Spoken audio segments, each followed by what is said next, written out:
everyone, Denise here from Sewlimitless, and in today's video I'm going to talk about this blouse that I did. So let's get started. First of all, welcome back to the channel. If you are returning, if you're new here, welcome. Hi, my name is Denise and I want to talk about this blouse that I made. It is Vogue 8772. And I did check before I started recording. This pattern is still available. This fabric I absolutely love. If you follow me on like Instagram or any any social media, I talked about how I was questioning my life after choosing this fabric because marking it was not the easiest thing. But we'll get into all of that. First of all, this pattern has been around for quite some time. This is my first time making it. I'm trying to see if I can see the date on here. Oh, yeah, 2021. It's a Vogue pattern 2021. So it's not terribly old. Like I said, it is still available. I love it. It is gorgeous. The fabric, as you can see, is absolutely beautiful. I bought this from Mood Fabrics. It's a Mood Fabrics exclusive. Metallic Pinstripe Viscose Dobby is the name of it. It is a sheer fabric, and I was concerned that I would need to line it. I don't think it needs to be lined, at least for this blouse, because you really can't see through it. And that was my concern. But yeah, with this pattern and whatnot, you really can't see through the blouse. It is a 59-inch wide fabric. What I did, because I always pre-treat my fabric before I start my projects, I washed it in the machine, cold water, delicate, and then I laid it out to basically line dry it, air dry it. So I did not put it in the dryer before cutting and all of that. It is perfect for something like this, for something that's really drapey. This fabric is fantastic. And this is one of the fabrics that I had featured in an earlier video that I can link to. Now the pattern, Vogue 8772, it is not difficult to make. I made view B, which is this one here. It is, if you've made a blouse, it's pretty standard in terms of how it goes together. I really like that the sleeves on mine at least come out a little bit poofy. They're not overly exaggerated, but they're just a little bit of poof to them. So I do like that feature very much. It just adds something to the style, and especially with such a drapey fabric, I think it's just like the perfect combination. So that was something that I really enjoyed about that. I did not make any alterations to the pattern. That was not necessary for me.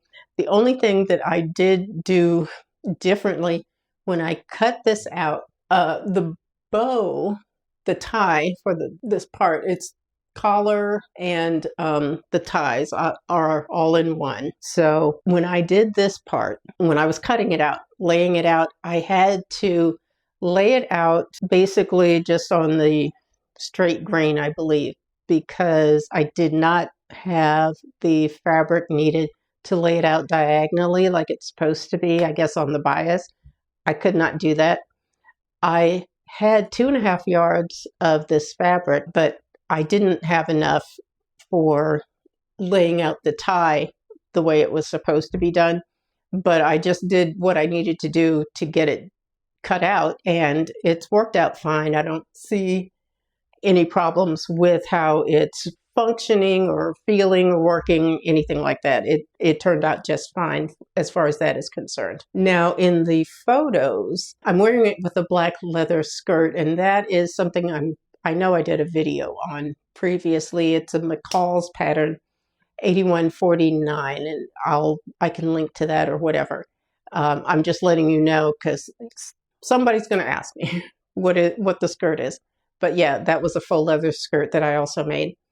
Now, as far as this particular fabric and any kind of sheer, drapey, I call them fancy fabrics that you might want to use, I guess the best way of marking would be to use tailor's tacks and running a running stitch on the pattern itself. You know how to, I hope you know how to do that. If you don't, I actually might have filmed myself doing that.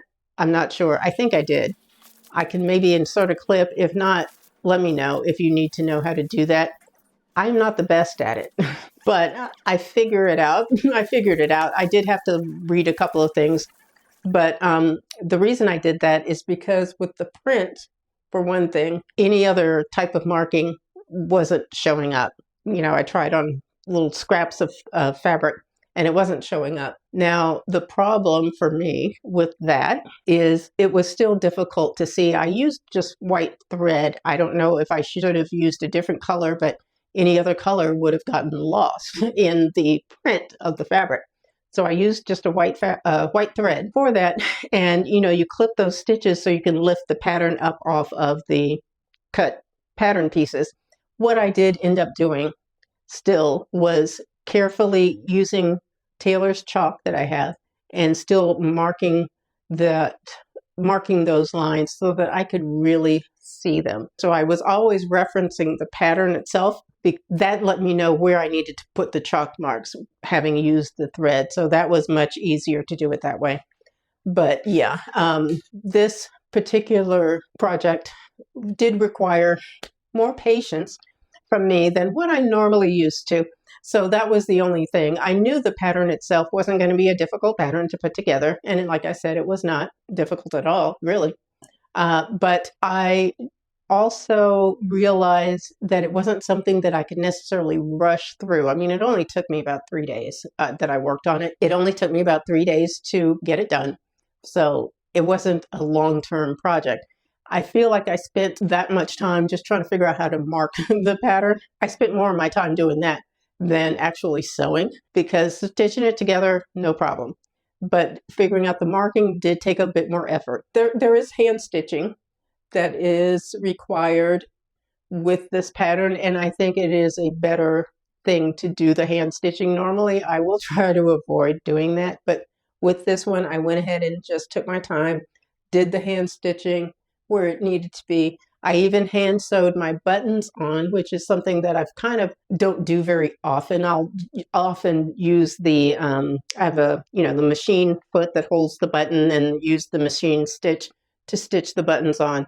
I didn't do that. I went ahead and just sewed all the buttons on by hand, and it literally didn't hardly take any time at all to get all of that done. But that's it. I am so happy to be done with this, because I was actually kind of stressed out about it, especially just the marking, not the making.